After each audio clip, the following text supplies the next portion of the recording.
Good afternoon, everybody, and welcome to Talking Real Estate with Champions Real Estate Team here at Berkshire Hathaway Home Services Ambassador Real Estate Company. My name is Mark Wehner, the second team leader here at Champions Real Estate Team. Joining me is Russ Williams with Williams Mortgage. So every Wednesday, we try to jump on here, give you kind of rundown of what we've seen in the real estate market and in the mortgage industry over the last week. So we've had a pretty exciting week in the mortgage side of it. So we'll get to that in just a little bit. We'll go over numbers we go over every week so that everyone kind of is a regular kind of sees the trends going up and down here. So we got our kind of the snapshot view of the last week. We've had just under 500 new listings going live this last week. We've had just under 300 contracts written. So put in perspective, about at the beginning of September, we were just at, let's see here, about 350 new houses going live.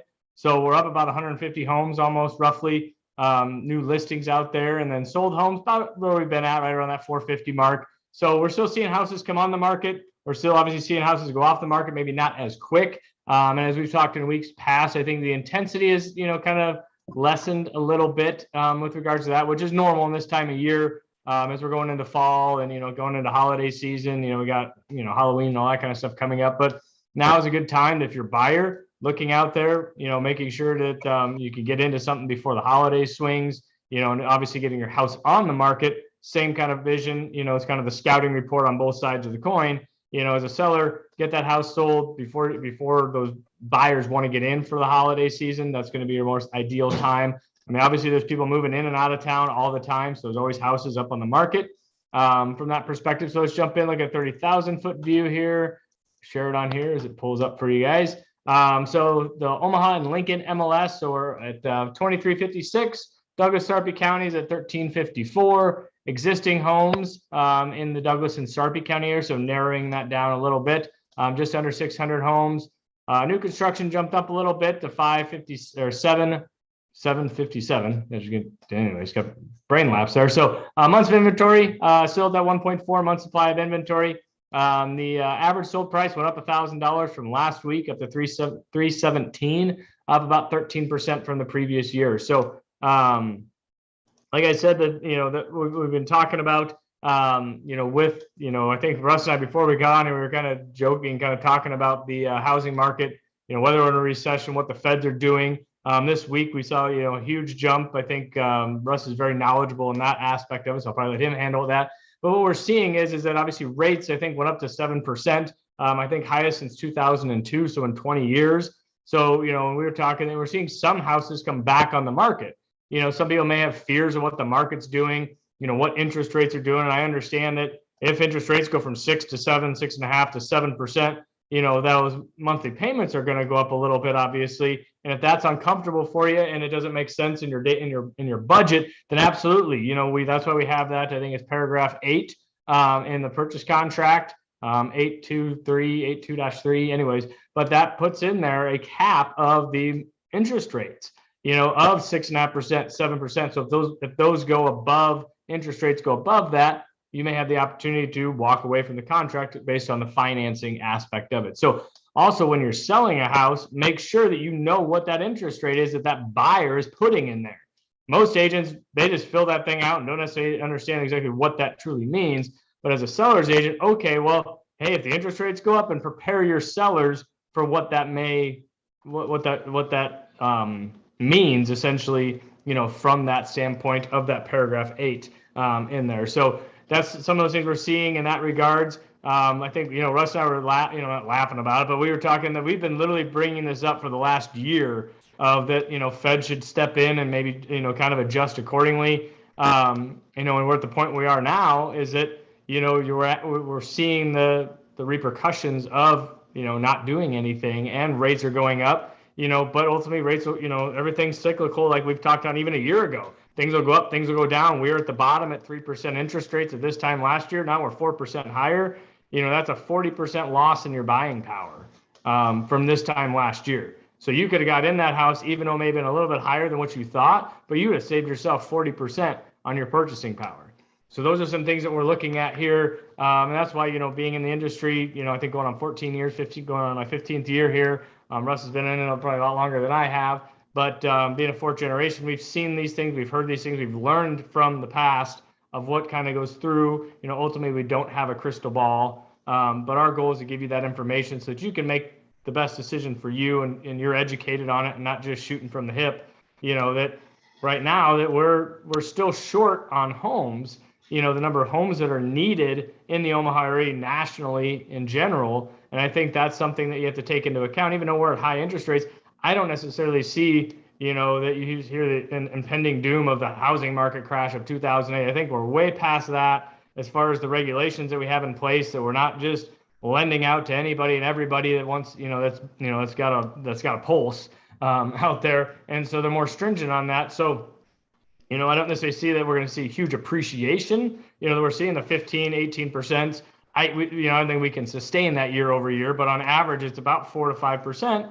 And sometimes we've dipped down a little bit lower, but inevitably, as those prices go up, and our interest rates, lock in that lower price. And if interest rates are higher, look to refinance, but ultimately make sure you're comfortable with that payment today.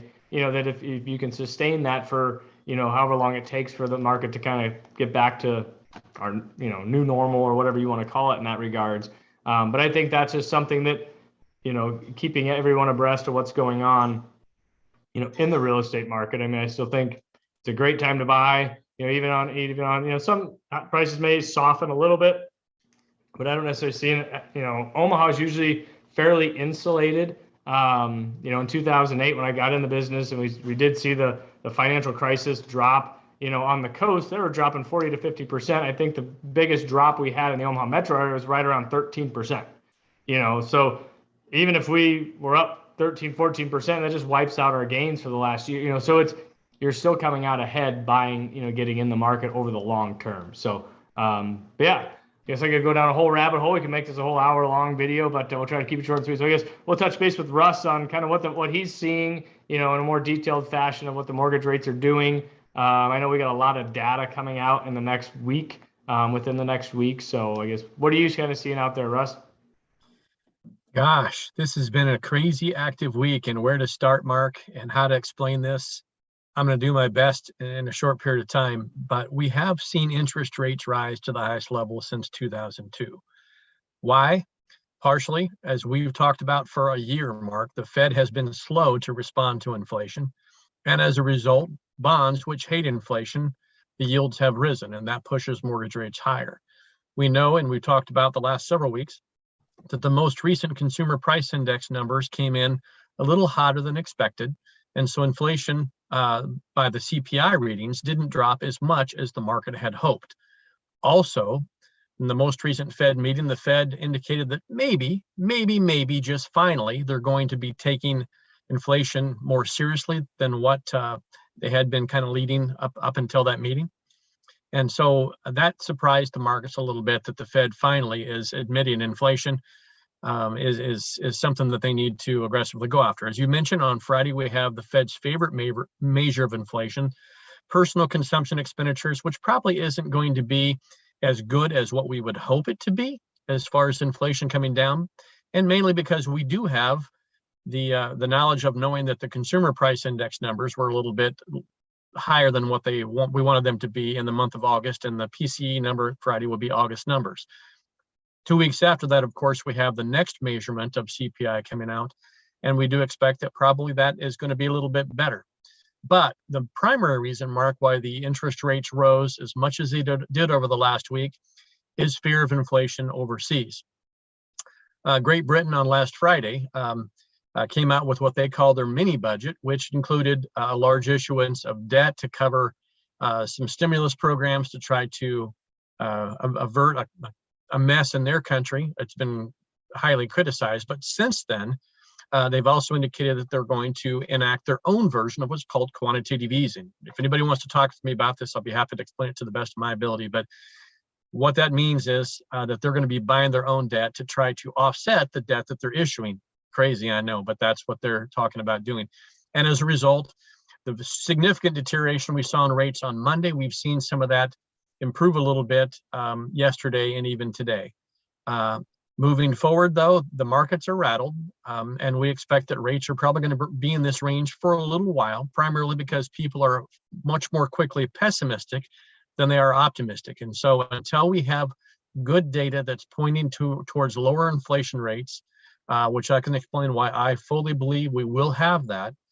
Interest rates are going to be a little on the high side, which goes back to what we talked about last week, Mark, that I didn't coin the phrase, but marry the house and date the rate. We fully expect that we're going to see brighter days ahead. But for those folks that have been spooked by the market and are pulling back, that means that prospective buyers might have a better chance of winning a bid. Again, we're still seeing, even over the last week, Mark, I've seen multiple offer situations, which means more than one buyer is making an offer on a house. It stands to reason that if multiple people are trying to buy the same house, we're not seeing price drops on that home. So even with the rates elevated like they are, we're seeing multiple offer situations. I expect housing prices in this market, Mark, probably are going to stay fairly strong. Does that mean that they're going to be strong at all price points? Maybe not.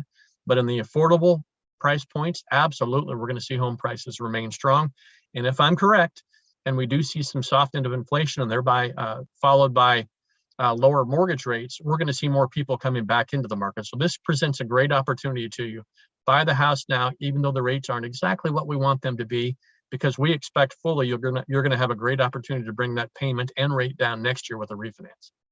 Yeah, and that's what we've been saying for a while, yep. In that regards. I think it's, we're just now seeing that the rates are getting higher, at 7%. I mean, I bought my first house in 2007, and I was at 6.875, I think roughly was my first rate, and then I refinanced it in 2012-ish, and I was down in the fours, so, waited a couple of years, and got a better rate, but my house that I bought was at 110, for a split entry in 2007. And I ended up selling it in 2019, 2018 for 190, and you pay down that debt, you walk away with a decent, chunk of equity that you built in. But if I'd waited until 2012, those houses were selling, I think new, they were building at like 120. So $10,000, in that time frame, in that price point, can be a lot for a house payment in that regard. So yeah, so we're always here to answer any of your questions regarding either mortgage rates, housing, new construction, real estate investing, in that regard. So we're here to help and educate you as best we can, coach you along the way, and ultimately give you a scouting report on both sides of the coin. What are the buyers thinking? What are the sellers thinking?